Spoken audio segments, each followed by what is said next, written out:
So Chris, what's up, man? Like, how's your Monday going? I mean, we had a fun weekend of matches, but first of all, I just want to start with how are you doing? What are you up to?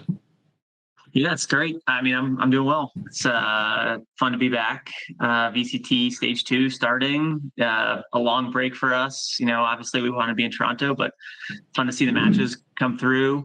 A lot of great results. Some new faces, some new names coming into the scene, which is always cool to see. So, I would love to just kind of just get it going. We 2G.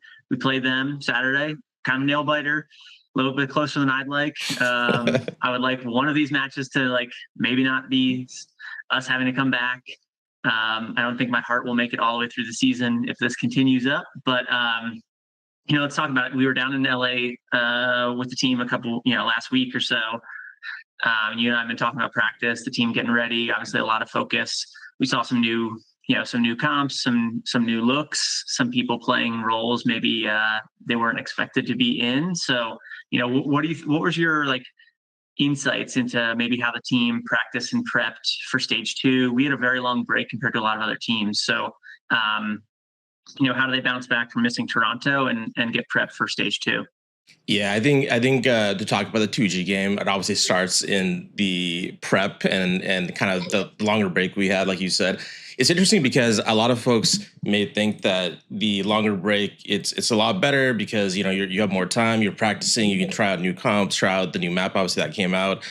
Meanwhile, some of these teams have been kind of back to back, right? Stage one playoffs ends, going into EWC qualifiers, EWC, and then a couple maybe some of those teams made it to Toronto, and then suddenly it's stage two. So I do think that's worse for stage two for sure. But the addition, like a long time, 78 days, like you said, it's not like that is much better unless you really make that structured and make sure you have enough breaks where we're trying to really, first of all, understand what we're trying to do with the new comps, but also how are you going to play this out. You don't know exactly how what 2G is going to come in with here because they're having two new players, one player who just barely made it. So like to me, a lot of the prep had to do with focusing on, okay, what do we want to do as a team? So we saw one of the new comps here, right? We saw, of course, Derek on Chamber and Ye on Clove. And the reason I bring up Ye in this, obviously, besides the fact Ye is known to play Chamber, is we actually checked internally. We don't just come into this comp and like, hey, surprise Ye, like Derek's playing Chamber. The situation is kind of like, we have a discussion with the team, right? And we're like, this is kind of what we were thinking. Coach Potter comes in with Fo, our assistant coach, and they're thinking about this comp. And initially, what was great about this is that Ye really loves playing Clove. And that helped a lot here because we want internal buy-in first, just because if something makes sense on paper, but someone doesn't want to do it. We obviously don't want to thrust our team into that. But in this situation, man, like the entire team was down, Ye included. Like he wants to play Clove in this situation. Derek wanted to play Chamber, and Lotus is one of our maps that are seeming to be coming together really nicely. So we thought this was a comp on this map that we're going to try out.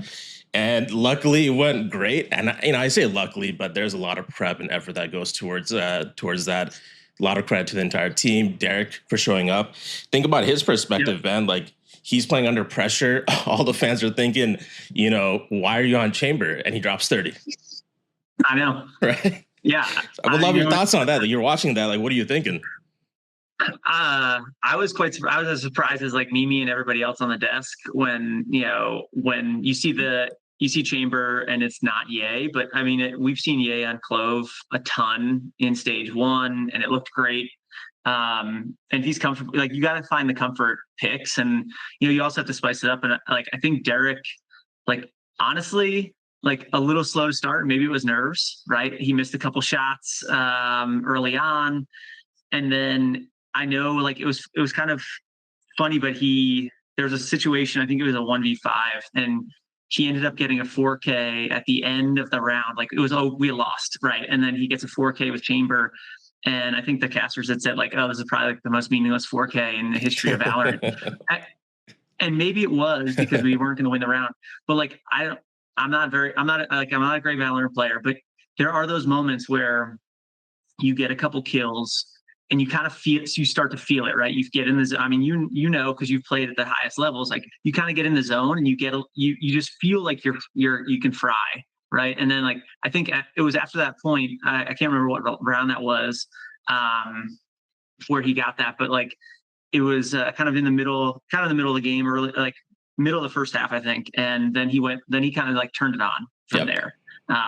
And he showed up. I mean, like Derek, all throughout, like he actually at the end of this first weekend, he's leading with the most multi kills out of any player in VCT Americas. Like Derek showed up, the clutch god, right? I mean, the guy we've always counted on as a core player, played up to his potential. Love to see it. Yeah, I mean that's the beautiful part of players coming through and playing under pressure. I mean, this might be one of the best combinations of let's test something out early in the stage. Obviously, every match here is like high stakes, right? Let's just get that out of the way. Like this might be early in stage 2, but this is high stakes for the entire season for qualifying the champs. So and on paper, nothing against 2G, but on paper, like EG, we need to win this game, and it's not even like we need to win this game, but we are now needing to win this game while trying out a new comp, and you're also playing against the public's opinion as well, right? If you're Derek. Yeah. So for him to come through, I think this is going to go a long way. I mean, knowing just how this affects players in general, like having a positive, performance here, obviously drops 30, which is the best case scenario. But even if he just had a good game, great game, this goes a long way to the rest of the stage just for his confidence, and especially because the team was behind him, EA was behind him. I think now the public and the fans are our fan base for sure. Definitely our 10 fans will be behind him, Chris. Yes, yeah. I mean, and you come in with this unique comp in a do or die map, right? Yep. Like we lost Sunset, which rewatching it for a second time. I mean, Spike, insane. What a performance, man! On the aggro there, like it was just very hard for us to deal with. But I also felt like in the first half, like there were a few rounds where we were up 5-3. I think we lost against their eco. Like there were a few times where like we probably should have ended up that first round like maybe 8-4 in our favor. Yeah. There were a few rounds that we kind of put away, and then then we lost the bonus in the second half, and Spike just ran away with it. But I mean, it was to come back, put on something unique in Lotus, which obviously has been a great map for us. And a Potter, Potter and Nature can cook up a lot of fun scenarios and good strategies there. And then the players to come through, in the clutch there. I think like a couple things on Lotus that maybe were overlooked because obviously Derek's chamber performance, but like Icy, the second half pistol. Icy had a crazy 2K at C. Yeah. I think Spike was hiding behind the box, and probably Icy looked dead to rights, but like came out getting 2 out of that one. And I like we was 6-6 after the half. Yep. I mean, that was a big turning point. Big momentum shifts. Yeah.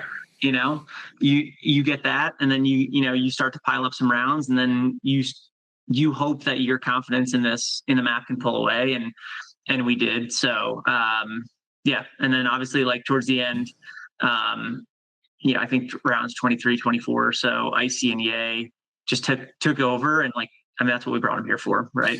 To kind of just play off each other and get some big multi kills and close out rounds. So yeah, and Lotus especially, I really like that map for us in general because I think it leans well to, it's more of a traditional map in the sense where you have kind of like 3 mini kind of IGLs across the map. And, I can tell from our play style here, I want to say Fod, Derek, and Nick, those 3, Nature, those 3 are definitely controlling the pace on that map, which is super important as a team like 2G or any aggressive team, because that team is aggressive regardless of the situation, whether it calls for it, whether it doesn't, whether the defense should be playing passive and like they're in your face. You don't know what to expect, and obviously that can be off-putting. It can throw off your game, but it doesn't throw off your game if you're feeling comfortable across the map that you have kind of like a mini captain on each side, right? Yeah. So that part of it I think is very helpful. Lends itself well to our play style,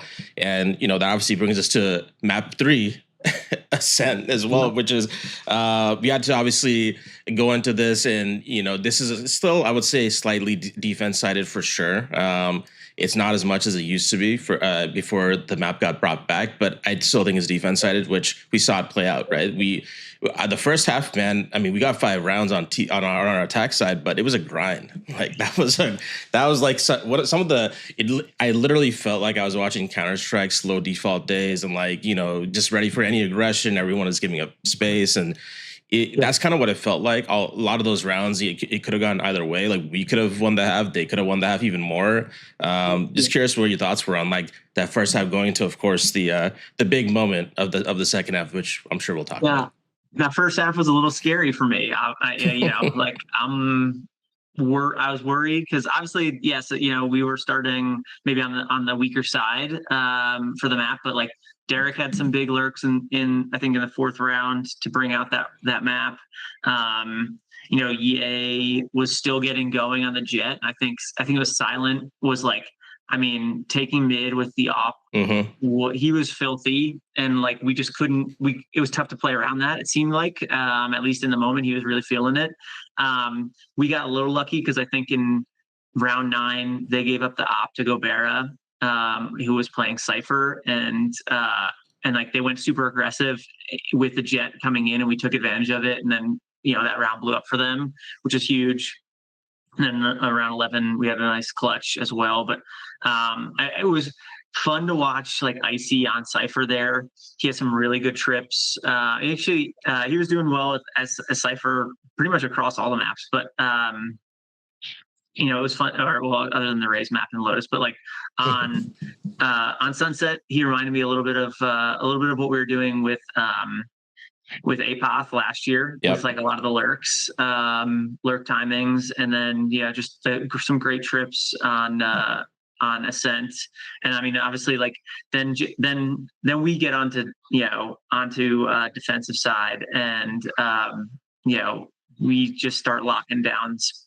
I feel like we just started locking down bomb sites, and and the players kind of came through, especially like obviously like the ace from our good friend Ye, like that. I mean, I think that broke, like it was very tight up until that point, right? And that they rushed, they kind of like were set up to really pop into A, and like that was a huge hold from EA, and then he pops the knives and obviously cleans up the round there, and like just broke momentum. Like that their economy was broken. I think from that point forward, like you could see it in our guys' faces, like we got this, like we can take it home. And sometimes you need those hero rounds, right? Like you can win as a team, but like you also need some people to step up in huge moments. And that one, I think, like just got to kind of secure the round for us. The map. Yeah, no, it definitely did. I mean, there's a couple things I want to just touch on there, because that round really encapsulated a lot of things about how we won this map, how we in general have like this kind of comeback and underdog mentality as well. But one thing you said is I really do feel like some of the great teams, if you want to become a great team, you need to be able to bail out yourself in some of these rounds. Not everything is about perfect execution of strategy, right? And that's something actually someone who told me on the Counter-Strike side, a player named Flusha, he was on this Fnatic team who won multiple majors. And I remember we had him on Cloud9 back then on our Counter-Strike team, which was super random at the time, bringing over a European player like that. But he mentioned something where it's like, hey, like sometimes we just need to win a round with a couple Deegs and one AK and whatever it is. And like, we need to be able to win those rounds. Like he just bluntly put it out there in a moment where we were just like, wait, I thought that was like a North American, like NA pug strat. Like in this very, very accomplished players is coming in and saying that we need to be able to win like that. So that changed the mentality a lot of I think how you can't just go into it with expecting like perfect execution on both sides. There's a whole other team on the other side. You can't account for what they're doing. So this round, to me, even the way it was set up, the round where Ye's from Hell, it's so funny because it started with us pushing towards A. I think we do a lot of damage on one of their players. I think Superman does some damage on that push. We actually forced their lurk. I think their Cypher, I want to say it was Gobera. I think he was playing Cypher for them on Ascent. So Gobera, I think, takes that opportunity to lurk up mid all the way to CT spawn. And we're obviously, because they saw that they're getting comms that, hey, they're pushing A, like, mid is free, right? And he takes advantage of that. But we also took advantage of that because we knew mid was open. And that must be great comms because, Derek is over towards B. He gives up mid completely, even CT spawn. Now Ye is aware of the flank. He has to go towards hell. I love the setup of that round because the comeback element of it is we're even down within that round. Like we were down 3v4 for a moment because I think Superman dies in a smoke towards A main or something like that. EA's stuck, right? He's what's going to happen? He pulls out the op for a second. I'm like, oh, he's going to get one. He's going to get traded. Like that's what's going to happen. We're going to lose this round most likely on the retake because this is you have so much time to set up now. He pulls out the knives, man, and he just goes to town. And that's what El Diablo is for. I love that fact because that whole round was a comeback and then how it was set up. We knew the information. The other team knew the information. We just had a better plan. But also, forget about the plan. We just had a better player in that moment. And that's what it comes down to sometimes, right? To Flush's point, to your point. And I love that. So, of course, that carries us to the dub. It was super close, like you said, super tight until then. We were even down, I think, 5-9 at some point because we lost the first 2 rounds of that second half, and we were already down 7-5. So it was a pressure moment throughout that half. They won the pistol on Ascent, so we were down. Yeah, we were down 5-9 and came back. Then we must have won out right at that point because I think we won. We won straight out from round 15 onwards. So which is great. But definitely losing the pistol going into the second half. It's scary. No, it's scary for sure. I'm glad we build ourselves up, but not just from only a team perspective, but individuals showed up. I think that's great for confidence. First map in stage 2. Super happy to see that. So we talked about the game a little bit. I mean, what's coming up next for us then? Obviously Cloud9 is next weekend, but maybe it's a good time for us to just talk about. What is our next few matches? What is the rest of the schedule for stage 2 looking like for us? Anyway, it's already out. So let's pull that up. Cloud9 coming up. That's going to be a banger match just because this is regular season. And C9 might have the playoff curse. We took advantage of that last stage, of course, the playoff curse. But look, they're a strong team, especially when their players are on, and their individuals definitely are shining a little bit brighter when it seems like there's a little bit less pressure. But look, right now, every match is high stakes, like we talked about, right? So let's see if they show up. It'll be a great match. We definitely need to show up to beat them as well. What are your thoughts on the rest of the schedule here, including C9? Yeah, C9, I feel like, Octi looked great in their first match. Maybe we also got a taste of a little bit of play style, a little bit of what it could be like to face them facing it off against 2G and Spike. I felt like there were some similarities there, for sure. Kind of very just insane duelist and almost hard carry, if you will, from and aggressive play style. And then we go into G2, right? Another rematch, another face off against Jaw, kind of obviously everyone's going to call back to the playoffs from last stage. We'll see how they do, right? They brought in Baby Bay as a new player for to replace its Leaf, right?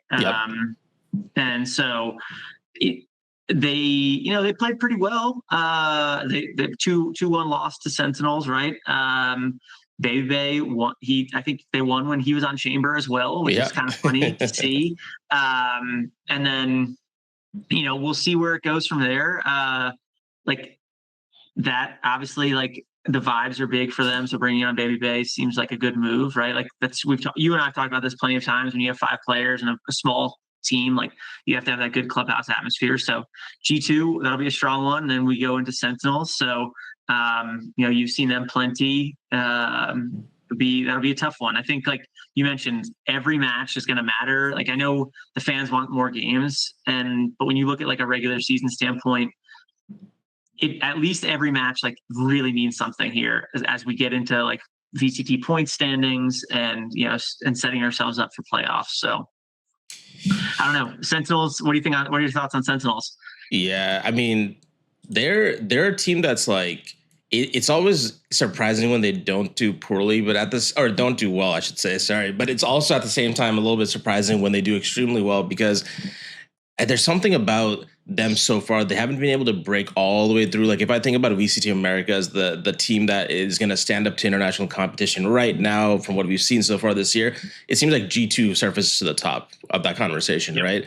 And just being honest, like when it comes to the results so far this year, it seems like it's G2. But then we have NRG who got to the quarters, I think, in EWC. I think they lost to Gen G, but overall they haven't been doing super well. So really, I mean, you got to hit your stride at the right moment. So I'm actually I'm a pretty big fan of G2's choice here with going with kind of vibes over like the best possible team they can put together. Of course, Demon One was rumored potentially to be one of the players, meeting up with Ja, you know, and there is definitely a good case either way. But I think for where they're at, you know, they qualified as champs already. Of course, they're playing for seeding, prize money, pride, and those things matter a lot. Like, don't get me wrong, like, you know, whatever you might think, like they're secured, you know, they're not going to try or they don't need to try. That's not how players operate. That's not how teams operate. They're giving it their all within the circumstances they're in. So if Leaf needed to take a break, this is the right time. And instead of, you know, optimizing for anything else, you just want to make sure the team is ready to go by the time Leaf is back. So bring in someone who can bring that atmosphere, right?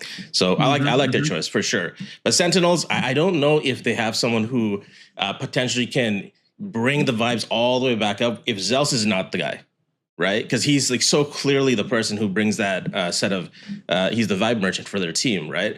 So I think it's really, really, I mean, it's a lot of pressure on one player. So I'm really curious how this the end of this, you know, stage goes for them. I mean, what if they had lost to G2, right? I was watching Tarek's stream yesterday when they were playing, and he kept saying that this was kind of like a lose-lose situation for them, where if they lose the game, then it sucks. You lost to a stand-in team. If you win the game, well, you just beat a team with a stand-in. Who cares? So, and then they kind of had like the worst possible best outcome, which is like, it was a close win against a team with a stand-in. So, I mean, really, that kind of stuff, you love the dub, but it will create some internal friction. Why was it so close? You know, we thought we were better than that. But G2 is still a top team. So like, it's those kinds of conversations. It's really interesting to try to understand what goes on within a team, even when they're winning. And next time they show up, they don't look as strong. What happened? And I'm curious how Sentinels will show up in their second game of the season. And let's see how it goes. And of course, we round out our season against Korea. And that's another interesting one. Obviously, they did not play super well this year, right? Yeah. But when that also happens, to this discussion's point too, man, all the teams and players who do not do well earlier in the year, they have even more intensity and motivation and less to lose mentality bringing into every single game. And I have a feeling about fear that they may break some people's hearts, right? Like this stage, and none of these teams are going to be a layup. And I love that. I love that from a competition perspective, from a spectator perspective. Of course, I want our team to win every single match, but I love the fact that we're going to earn these wins and it's going to feel even better. Yeah, I think like you look at the rest of our slate, right? We're probably not favored against C9. If I'm like thinking public perception, right? Sure. I think C9 is probably favored over us just because we maybe struggled a little bit against 2G. G2, obviously, we're the underdog there. Sentinels were the underdog, even though I think Potter has Kaplan's number most of the time, right? Like, and that's fine. I think like we like to play from that standpoint of like, let's like, nobody believes in us. We know we can do it, and like let people underestimate us.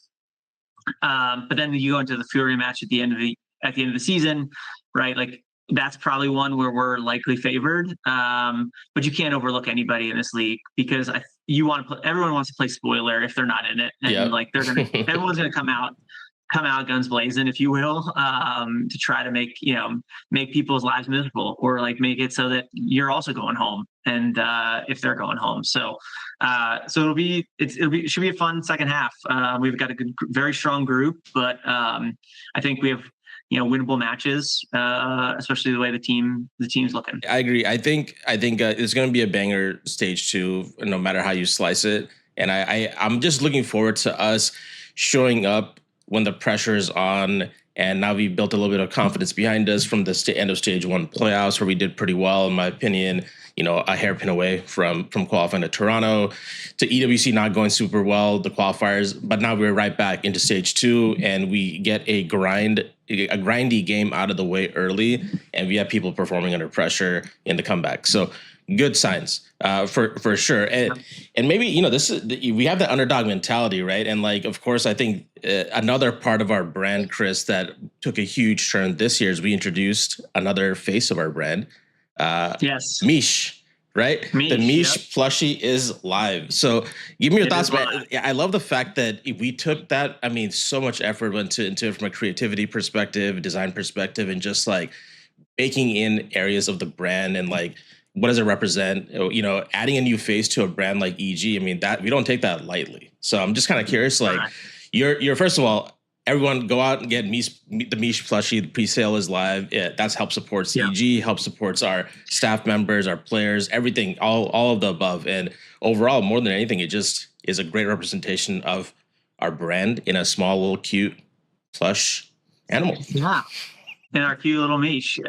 It's not that having something that represents EG outside of our crest or our logo is it's a tall order, and it wasn't. We did focus groups. We spoke to fans. We really tried to find what we felt like was the perfect minion, if you will, for the evil genius in us all. And Meech is just the embodiment of our brand and our people and the way we look at gaming, and I love it. We got to see it down in Los Angeles. I think it's been part of the broadcast now, and being a part of you've seen it in a lot of content. Like, super cool piece, limited edition run right now. So if you haven't gotten out there to get it, please go get it. We're gonna be dropping more Meech stuff. I actually have a prototype t-shirt on right now. I love that. Like, So, if I think the fans like Meech, and we're going to keep seeing more of them, which I love. It's great to have something else to, bring the fans around and get them a part of it. Yeah. And I mean, yeah, definitely, guys, go help support Meech, especially. I think they also need some love. So, how better can you show it than going out and getting one of your own?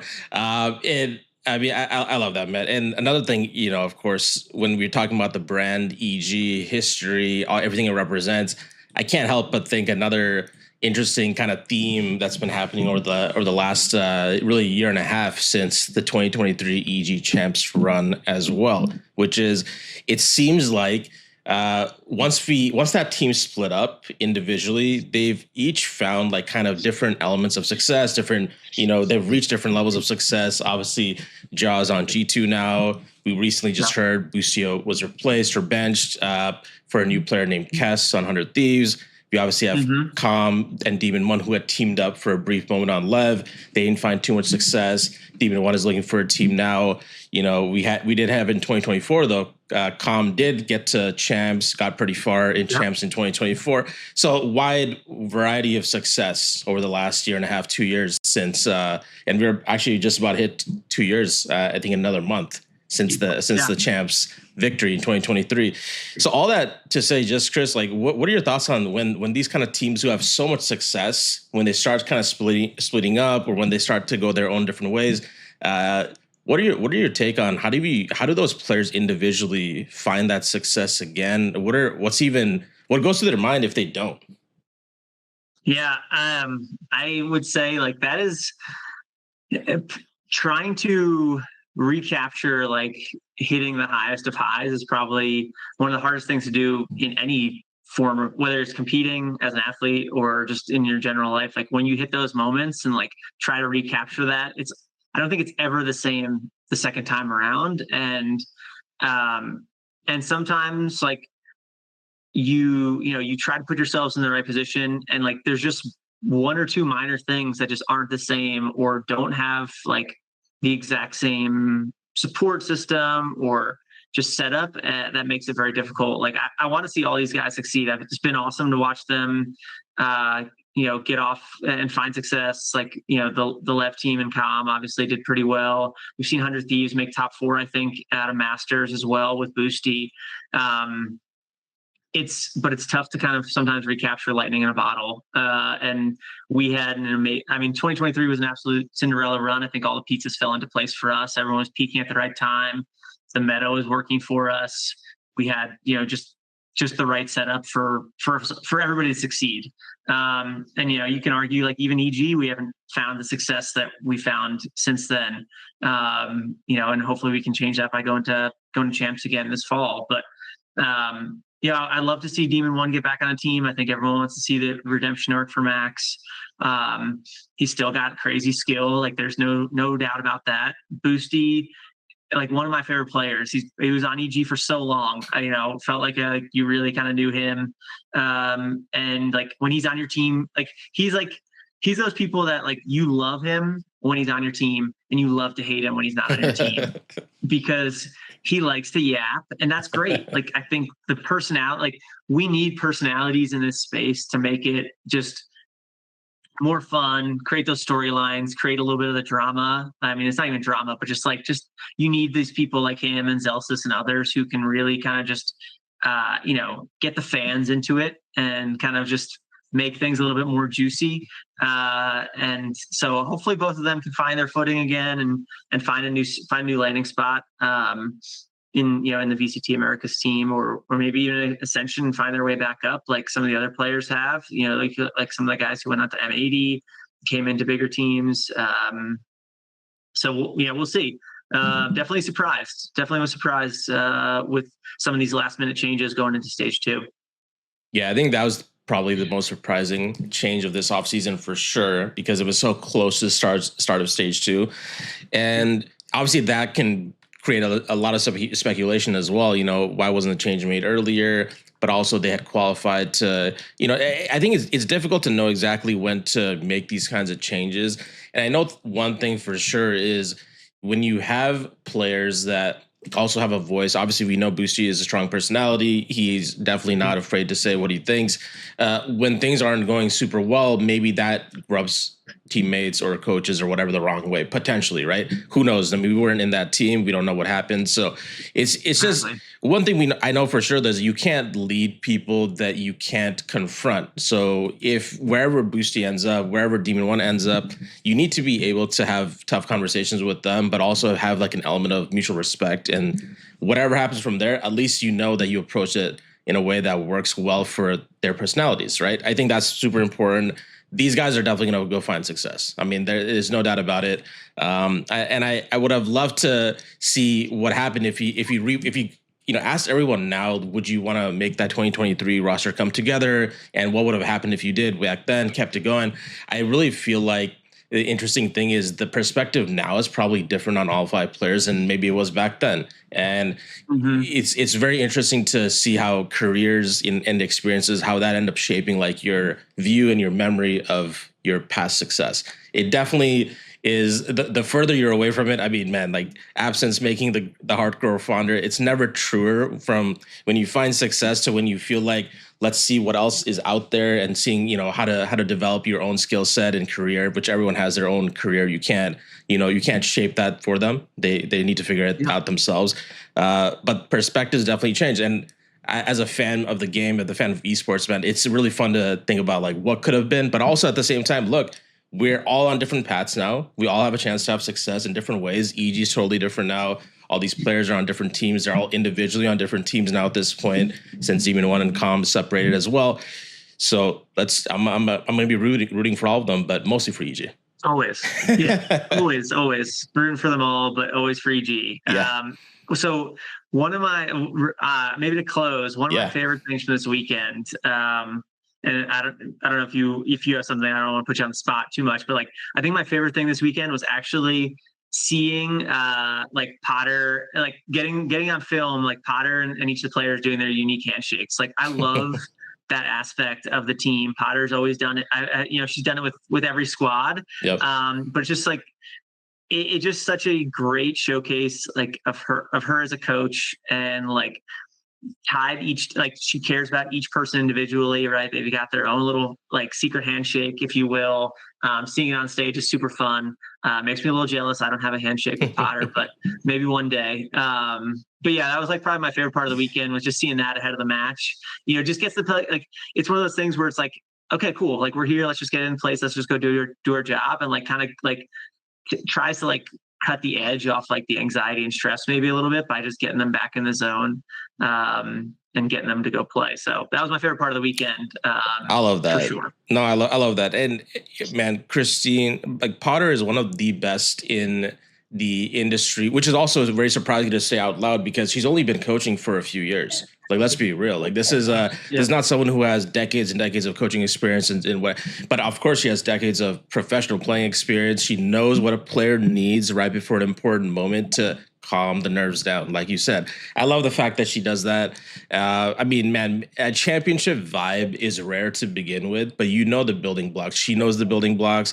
I know the building blocks, and you can see like she's putting it to action. And the best part of it is that's how she is in practice. You show up in a random day of practice at the EG facility, and during these breaks and these lighthearted moments, they're all throughout the practice day. And, we lock in, and then when it's time to take a break or like, let's talk about something, the team atmosphere that you see and the culture that Potter kind of, cultivates in that practice setting, that's why we end up finding success in matches. And we want to see more of that, right? We want to see more of that success translate to when all the pressure is on. And I'm really excited to see how that pans out for the rest of the stage 2. But I agree with you, man. The handshakes have to be the highlight of the weekend, in addition to the other than the win. I mean, the win exactly. is always a highlight, right? So yeah, agreed. Well, this has been great.